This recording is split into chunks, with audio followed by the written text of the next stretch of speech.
The bright Nevada sun beat down on the roof of Kyle Bennett's rusted-out Ford Taurus, the kind of heat that turned the leather seats into branding irons and made even short rides feel like purgatory. He was parked behind a dilapidated strip mall just outside Las Vegas, the kind with boarded-up windows and faded "for lease" signs. His head leaned against the steering wheel, knuckles white around a crumpled fast food napkin stained with old blood. Kyle wasn't waiting for anyone. He was hiding from the world, from the cops, from the dozen burned bridges that used to be friendships, and most of all, from himself. At 32, Kyle had hit what he thought was rock bottom for the 6th time. A former fitness trainer with a sculpted physique and a thriving list of clients, Kyle had once been the guy people came to for motivation. His Instagram had thousands of followers. He posted transformation pictures, diet hacks, motivational rants. He was a walking poster child for clean living. But behind the posts was a different story. A story of secret pill bottles, energy drink binges laced with Adderall, late-night crashes, and fake smiles. It started with just a few painkillers after a shoulder injury. Then came the anxiety meds, then the benzos. His life became a series of small justifications just to take the edge off, he'd say. But the edge never dulled. It grew sharper, darker. The day he lost his job at the gym was the beginning of the fall. His boss caught him passed out in the supply closet, white powder clinging to his nostrils. His clients stopped calling. His bank account drained faster than he could refill it. Soon, his apartment was gone. Then his car became his only shelter. And now, parked behind a decaying shopping center, Kyle was clutching an eviction notice from reality. That morning, he had woken up with the shakes. His body cried for a fix, but he had nothing left, not even the energy to beg or steal. He was sick, dehydrated, and more alone than he had ever felt. His phone buzzed beside him, its cracked screen blinking with one notification: Mom, 2 missed calls. He hadn't talked to her in months. The last time he did, she was crying and he was lying. "I'm fine, Mom. Just figuring stuff out." Kyle looked into the rearview mirror. The man staring back at him looked like a ghost. Gaunt cheeks, dark circles under his eyes, and the hollowness of someone whose soul had packed up and left long ago. For the first time, he didn't just feel broken. He knew he was. And then something strange happened. A memory flickered, one of the last times he had felt truly alive. It was a quiet Sunday morning, years ago. He had led a free community boot camp in a local park. Dozens of people had shown up, young and old, fit and flabby. He had cracked jokes, encouraged people to push their limits, and afterward a little girl had run up to him, saying, "My mom lost 10 pounds because of you. Thank you." That joy, that purpose had meant something. Now it felt like another life. Kyle's stomach turned, but not just from withdrawal. He was sick of himself. Sick of lying. Sick of surviving. He needed help. Not tomorrow. Not when things got better. Now. He opened his phone and dialed the only person he knew would answer. "Mom," he croaked when she picked up, voice barely audible. "Kyle? Oh my God. Is that you? I need help." There was a pause. Then a choked-up whisper. "I'll come get you." That was the day the story started changing, not with a miracle or some big revelation, but with one broken man saying the 3 words that save more lives than most sermons: "I need help." The rehab center was tucked away in the dusty hills of northern Arizona, surrounded by dry pine and silence. It wasn't one of those posh Malibu centers with ocean views and celebrity clients. This place was bare bones. Brick buildings, shared rooms, cafeteria food. No frills. Just truth and time. Kyle didn't care about aesthetics. He was too busy surviving the first 3 days, which felt like dying. Detox came like a freight train: shakes, sweat, vomiting, nightmares. Every nerve ending felt raw, like his body was on fire and freezing at the same time. But somewhere in that hell, there was also something else: clarity. When the poison drained from his system, he started noticing things again. The way the wind cut through the trees. The nervous energy of newcomers walking through the doors.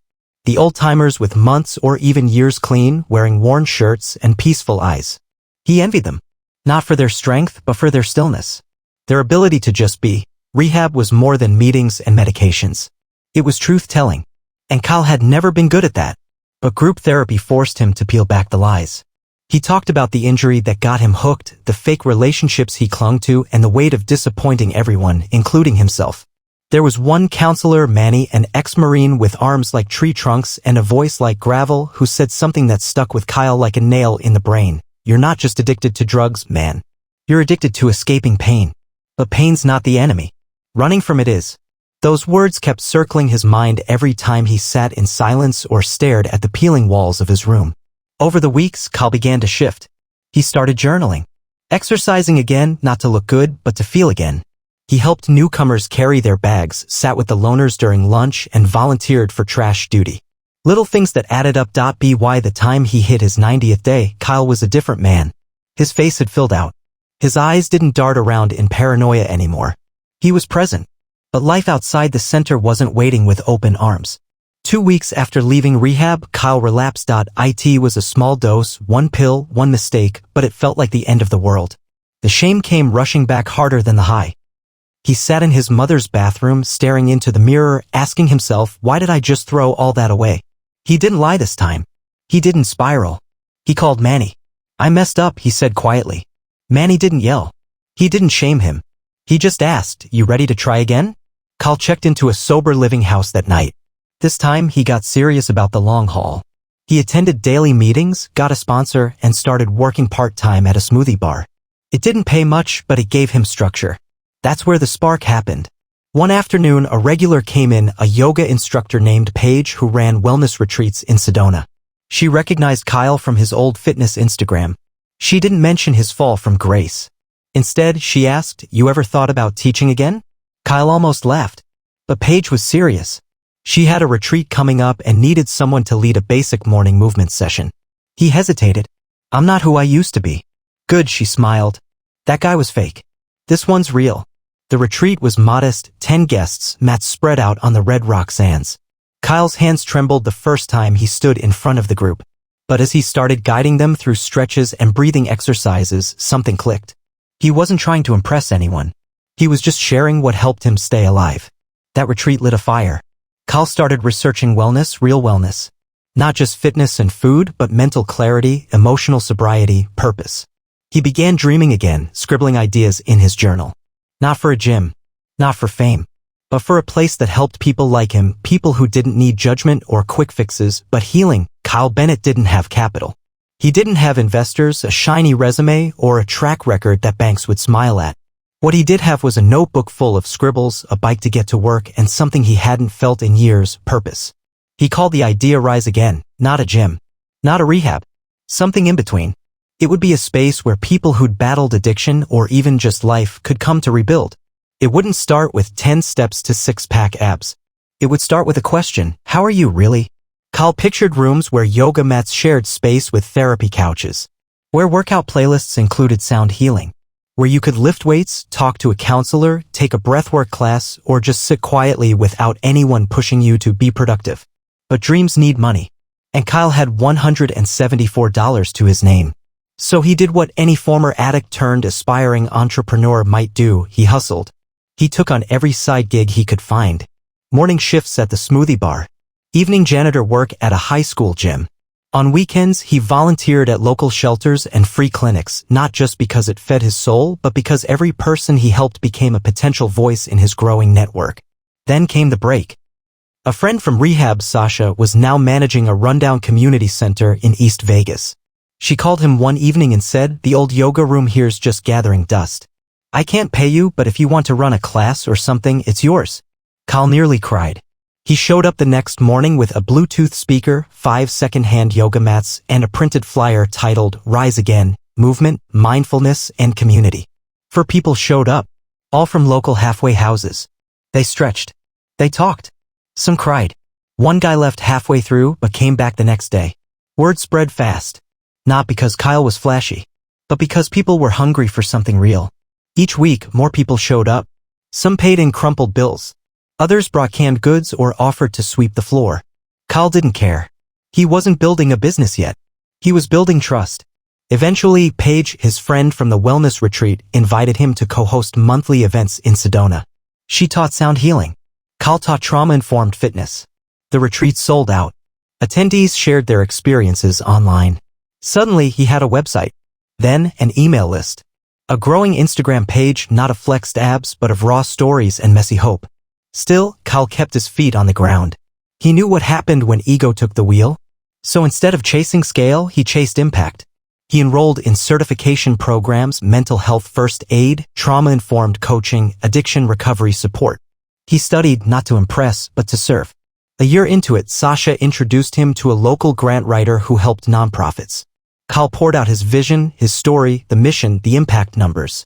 3 months later, he was awarded a $15,000 city wellness grant for underserved populations. He stared at the approval email for 10 straight minutes, thinking it was a mistake. It wasn't. That money helped him rent a real studio space in a converted warehouse just outside the Arts District in Vegas. High ceilings. Brick walls. Room for movement and meditation. Kyle cried the day he opened the doors. Above the entrance, he painted a simple message. We don't judge the past. We build the future. That was the unofficial motto of Rise Again. It became more than a slogan, it was a promise. People came in broken, ashamed, cynical. And somehow they left lighter. Not cured, but seen, heard, supported. And Kyle? He was finally building something that addiction could never destroy, a life full of meaning. By year 2, Rise Again wasn't just a whisper in the recovery community, it was a movement. Kyle now had a small but passionate team. Sasha ran operations. Paige was their in-house breathwork and mindfulness coach. And a former client-turned-certified trainer, Diego, handled physical fitness classes. They served everyone from recovering addicts to veterans, single moms, burned-out tech workers, and ex-cons trying to find footing in a world that rarely gave second chances. But with growth came chaos. They went from 10 weekly attendees to over 100 across multiple classes. The warehouse studio was packed. People waited in hallways. Programs were expanding faster than their budget.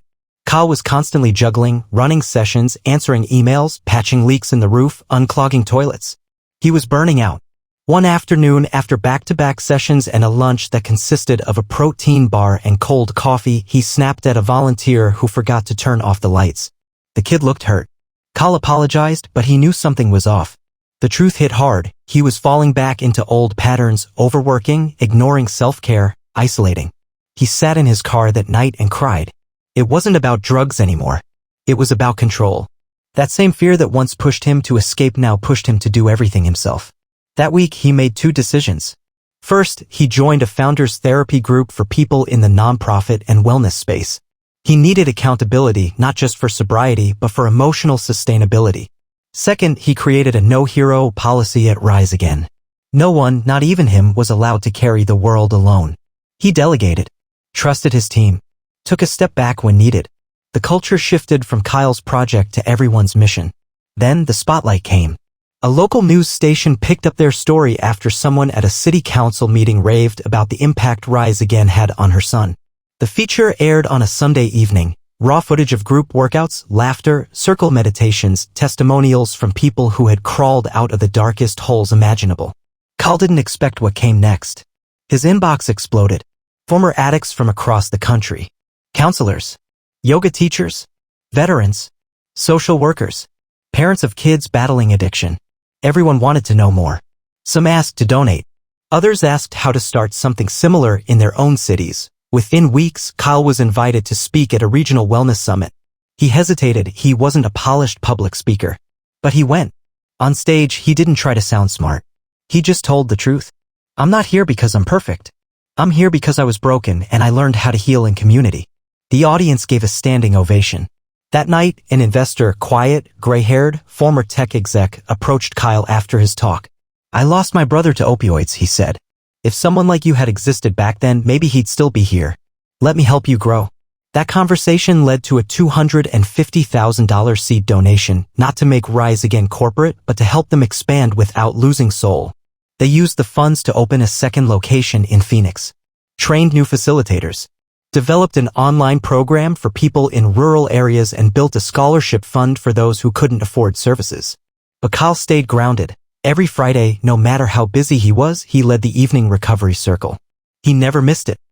Because that was his anchor, the reminder that it wasn't about the press, or grants, or expansion. It was about the people still fighting. The ones walking through the door for the first time, scared, sweaty, ashamed, just like he once did. By the 3rd year, Rise Again had become more than a wellness center. It was a movement. 2 locations. Thousands of lives impacted. Online sessions that reached people in small towns and big cities alike. Veterans dealing with PTSD, former inmates learning to trust again, even teenagers battling depression all found a safe space where healing didn't look like a lecture or a prescription. It looked like movement, stillness, sweat, and connection. But just as things were going right, life threw Kyle one final test. It was his birthday.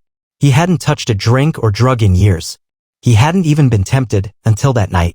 After a long day of meetings, classes, and a heartfelt birthday message from a former client who had just celebrated 1 year sober thanks to Rise Again, Kyle found himself alone in his apartment. The place was quiet.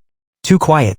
He turned on the TV, flipped through channels, landed on an old action movie he used to watch while high. The memories rushed in fast, loud, haunting. Then came the whisper in the back of his mind. Just one won't kill you. That old lie. The old Kyle would have given in. But this version? He grabbed his keys, drove to the original Rise Again studio, and walked into the circle he'd led for years. No one knew it was his birthday. No one knew he was struggling. But someone saw it in his eyes. "You okay, man?" Diego asked. Kyle didn't answer right away. Then he sat down in the circle and said, "Tonight, I wanted to relapse. Not because I'm weak, but because I'm human." There was silence. Then, a ripple of nods. Someone said, "Thank you for being honest." That night, he let others carry him for once. And that was the lesson. Healing, leadership, growth, they weren't about being perfect. They were about being honest, vulnerable, and open to help. Fast forward 6 months later. Kyle stood on the TEDx stage in Los Angeles. Not as an influencer. Not as a brand. But as a man who survived.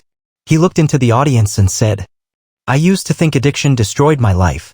Now I realize it revealed my purpose. I didn't build Rise Again to get rich. I built it because I know what it's like to lose everything and still wake up the next day wanting to try." Wellness isn't a product. It's a practice. A promise you make to yourself and your people that you're not giving up. Not today. The crowd stood and clapped for nearly a minute. Later, back at the original warehouse studio, Kyle walked the empty room. He placed his hand on the old brick wall. It was chipped, rough, unpolished. Just like him. He smiled. Above the entrance still hung the painted words. "We don't judge the past. We build the future." He added a new line beneath it. "And the future is built together." Today, Rise Again has centers in 5 cities. Kyle still leads the Friday night circle. New facilitators are trained every month. The online community has grown into tens of thousands. But more importantly, every day, someone walks through that door thinking they're broken and leaves knowing they're just beginning. And Kyle? He didn't just heal himself. He gave others the blueprint to rise again too.